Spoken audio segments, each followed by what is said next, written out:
Too many thoughts on my mind, I can't sleep at night, so I just keep writing. I don't need no help, I don't need opinions, so don't waste my time then. I just been living online. Okay, so today guys, we're doing something a little bit different. It's not actually the rims and tires on the Miata, but we're changing the headlights out on the Miata from the stock headlights, as you can see there, to these headlights. We went ahead and done one side because we wanted to do a comparison, and then we're going to give you a step-by-step how-to on the driver's side, just in case, you know, you have an NA Miata and you buy headlights and need to know which wires go where. We have it figured out for you. So we're going to go ahead and show you a comparison real quick between like the running lights, normal lights, high beams, turn signals, etc. So give them just a second. All right, you ready? Yep, go ahead. Okay. So that's running lights. As you can see, you still got your ambers down here. Nothing in that bulb, but with the new ones you get daytime running lights in the bulb. Go ahead and turn the normal lights on. So these are normal lights. You can see how bright those are. These are yellow and dull and just not cool, you know. So high beams, those are your high beams, so you can really tell the difference. You're going to be able to see way better. And go ahead and turn the turn signal on. Okay, so you got your turn signal down there. You also got a turn signal in here. I don't know if you can tell, but it is there. And over on the normal light, you just get a turn signal down here. So that's your turn. Turn the lights off and then do the turn signal. So that's what the turn signal looks like inside the light when the light isn't on. So yeah, we're gonna go ahead and do a how-to step-by-step on this side. That way you guys you know, can hook your own lights up. Okay, so first step is going to be to take this little plastic cover off. It's just held on by 2 screws on this side and 2 screws on the opposite side. So you want to go ahead and remove that plastic cover. Let me know. Okay, so once you have the screws taken loose, the plastic bit is just going to pop off for you. You kind of got to work with it a little bit. Always remember when you're working on a car like an NA Miata, all these plastic bits and I mean anything in general, they're really old, you know, so they can be brittle, so be careful with them. Take your time.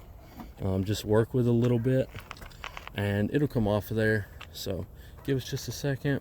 We'll go ahead and get it off. Got it. That wasn't too gentle. It's okay though. Yeah, it didn't break, so that's a plus. Yeah. So after you get that off, you are going to want to go ahead and take your cover piece off, just because there is wiring that goes back up and under this. So you want to go ahead and take that off. That way you have full access to everything and you're not trying to bend and whatever to get wires up and under there. So what size bolts are those? They're 8 millimeters. 8 millimeters. They're also Phillips, so if you just have like a power drill, you can use that as well. I wouldn't recommend using a power drill because they just a lot of times they'll just strip out where they're so old. Yeah. So if you have an 8 millimeter ratchet or socket, it'll work wonders. Yeah. And it save you in the long run. And you don't want to take these bolts completely out because this cover just slides in there. Kind of leave those in there so when you go to put it back on, it can just slide right back over the bolts. But the reason you pull that off is because, as you can see, here's all the wiring to your headlamp. And after that, you got to get this little guy off. This little silver piece here is held by 3 little screws. And just a tip for you guys, if you are going to do this, go ahead and go to Lowe's or Home Depot and somewhere and get yourself a pack of 1/2-inch screws. Because if you put an aftermarket headlamp in, typically they're going to be a bit thicker or a little bit bigger than your OEM headlamp. So the little screws that are already in there don't fit properly. It's really tough to get it lined back up. So we just got some 1/2-inch screws. They work perfectly. So after we get that little silver piece off, we're going to go ahead and remove the headlamp and we will pick up from there. So your next step after you get the headlamp out is going to be to remove this lamp. It's just held in by 2 Phillips screws. Once you remove that, it's going to grant you access to your turn signal and daytime running light. And once you have this guy out, it's time to start wiring, which is everyone's favorite part. Yeah, the fun part. Yeah, and the back of the new lights is pretty simple. So this little guy just plugs into the normal connector for the headlamp. Your green wire is going to be turn signal, and they are color coordinated down here. It's kind of hard to see. They're right at the tip there. So green is green, red's red. So your green's going to be turn signal, and your red's going to be daytime running light. If you get these mixed up, it does still work, just not properly. So make sure you do get these coordinated the right way. And look at your wiring schematic if it comes with one. If not, I don't know what to say there, but Experiment like us. yeah, that's what took us so long, was we was experimenting. Yeah, we switched every which wire around. Also, I have to show you guys this little guy here. The black wire. It's just solid black. It does nothing. So don't cut it. Yeah, you don't even need to cut it. Just leave this guy connected. They run down to this little connector here, and it's kind of just an extension for this. So we're gonna go ahead and get what wires cut that we need cut. Get them stripped. Use some butt connectors to connect everything, and we'll pick up back there.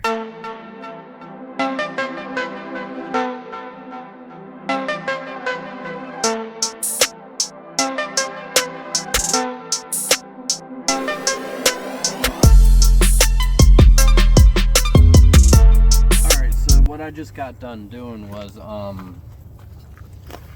I cut the wires right here, the red and the green wires, and I left this black wire alone. But what you want to do is cut them and splice them and twist them together, and once you do that, put the connector on it, so that way you have these other wires going from this guy and paralleling off pretty much into the, you know, up to here. Mm-hmm. And what you want to do is you want to run it through the bottom here, the bottom part of this housing, and then pop them up through here, and give yourself a little bit of room, like with the wires, like, you know, extend them out to where you have enough room so that if you do make mistakes, you can still cut it off and be fine, instead of redoing all this again. Because once you crimp those connectors on, they stay on there. You have to cut the whole thing off. Yeah. So give yourself some room, and just measure everything out, you know. If you have to put the connector roughly where it's going to go, run a wire from here back down to where it sort of meets, and then cut it off about right there. That's pretty much what we did, and it worked out great. Yeah, it's definitely better to have more wire than not enough, because like you said, if you don't have not enough, then you got to cut them all back off, and you just end up wasting a bunch of wire. So once you get these ran, it's kind of time to plug everything in and go from there. So we're going to continue working. We'll catch back up with you on the next step. So this is pretty much what it's going to look like once you get everything hooked up. Just make sure when you connect your wires, you know which one went to red, which one went to green. Plug them in, and you always want to, before you put the light in, bolt everything back down. Just have someone stand outside of the car, turn your running lights on, turn your headlights on, turn your high beams on, and then use the turn signals to make sure everything's working properly, that you do have everything wired the way it's supposed to be. And then if everything is good to go, then it's time to get the light in there. And these lights have these little bits right here on them, and they're used for the NAs and Jeeps. for the NAs and Jeeps, and they're used to line them up. They go in these little grooves on these metal brackets. So you want to line those the lights up like that, and then it's time to put that little metal ring over it and tighten that back down. Okay, so we went ahead and got the little silver piece back on. It's held on by 3 screws. This one down here is a little difficult to get to, but you'll have to take a regular screwdriver to get that one in. yeah, just a screwdriver. And then once that's on, you want to go ahead and electrical tape all your connectors that you added, just to make sure they don't touch anything, or no moisture or anything like that will get in there to them. And then once you've got them electrical taped, you can zip tie them to the main loom for the headlight if you would like. And then once you've done that, before you put this back on, you want to open and close the headlights a couple times just to make sure none of the wires are going to get snagged or caught on anything. Because unlike what we did earlier, yeah, on this one, we did have it zip tied and everything, but you have to zip tie them in certain areas, because we had one connector laying over towards this side and it got jammed. I can show you where it got jammed. it pretty much, this guy was right underneath here. Yeah, and so that connector slid up and underneath that piece of metal and wouldn't allow the headlight to go all the way up or down. So what I recommend doing is this guy right here and just zip tying it right there. Yeah. To where everything's just, out of the way. Yeah, just make sure all your wires are going to be cleared. That way you don't have any sort of issues. Because the last thing you want is to break that connector or anything like that, or have to start all over on your wiring. So make sure everything's zip tied or fastened somehow, however you may want to do it. We like zip ties around here, so I am a zip tie technician. So that's what we use. So once you've done that, like I said, you'll raise and lower the headlights a couple times, make sure everything's good to go, and then you just put your plastic piece back on and your little cover, and you should be good to go. All right, go ahead, you can drop it. Okay, hang on just a second.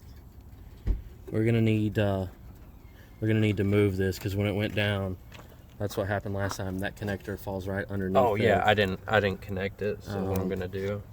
Grab a zip tie there. Yeah. And this is what we mean by, testing it up and down and seeing where everything goes. Yeah, just make sure you're not going to destroy anything. Alright. Better be safe than sorry, Did you get that last piece? Yeah. Oh. Yeah, I'm still recording. Okay. Alright, so go ahead and raise it and lower it a couple times. We'll make sure nothing's getting snagged or caught. Alrighty. Yeah, I don't see anything. Let me hold this little connector here. Alright, go ahead. We're good. Yeah. Alright. And then, once that's done, you put your pieces back on, put that little bulb back in, and that's a job completed. Okay, so one thing you're gonna have to do, which is kind of tedious, is once you go to put this little lid back on, you do have to adjust it up and down to get it lined up with the body line and the hood line right here. Because if you just put them on there, they're really sunk down into the engine bay. So you're gonna have to put the lights up and down a couple times, put the hood up and down a couple times, and just make sure everything gets aligned. So if you just tighten these screws back up a little bit to where you can still move it, once you get it in the right spot, you can go ahead and tighten it down. So that actually looks pretty cool without that housing around it. I don't know. I like the housing. It gives I mean, that yeah, sleek look. Yeah. I mean, obviously the housing, it looks better with the housing on it, but it looks kind of like mechanical, Yeah. So we're gonna go ahead and get this adjusted, and then after that's done, throw the plastic piece back on, throw that lamp back on, and we'll be done. So we'll catch back up with you here in just a moment. Alright guys, so it's kind of getting dark now, but as you can see, we got everything put back together. The lights are in at this point. Take a step back and you can see them. They look pretty cool in the car. They are extremely bright. You want to go ahead and turn the lights on for them? Yeah. Viewers might have to put on some sunglasses. Yeah, you might want to put on some sunglasses because they are extremely bright. Alright, you ready? Yeah, go ahead. Okay, that's your running lights. That's running lights. That's low beam. And that's high beam. Hang on, leave them on. That's extremely bright. As you can tell, if you're looking out like over the car, and it's not even completely dark, cut them all the way off. Okay, so it's not even fully dark out, but go ahead, cut them back on. So that's running. That's normal lights and high beams. So they are quite bright. There's your turn signal again, but yeah, they're in. So mission successful, I guess. Next step for this little car is to get the rims and tires put back, or the new rims and tires we got for it on it. And who knows what might come for this, maybe an exhaust, something like that. But we're gonna wrap this video up here, and if you enjoyed the video, make sure to leave it a thumbs up and subscribe, and we'll catch you on the next one.